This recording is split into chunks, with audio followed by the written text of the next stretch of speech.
It is disheartening because we know that so many families today are what we could term as dysfunctional families, single parent families. Sometimes a family is living together, but they aren't really a family at all. Things just don't seem to work out. Now, on a feast like this, generally the Holy Family is presented as a perfect family. But I dare to present to you why I think personally that the Holy Family also was in a way a dysfunctional family, in solidarity with our own families.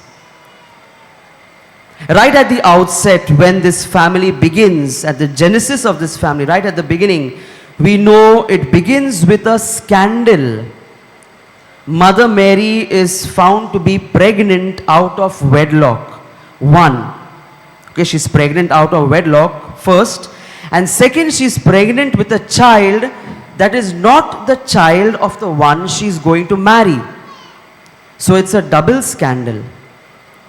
And I invite you to stay with this for a moment, because I want to, rhetorical question, want to ask the young men, how many of you would accept a woman like this as your wife, who's first of all pregnant out of wedlock and then pregnant with not your child? And then we look at Saint Joseph's reaction to this. He chooses to be silent. He chooses not to put her to shame.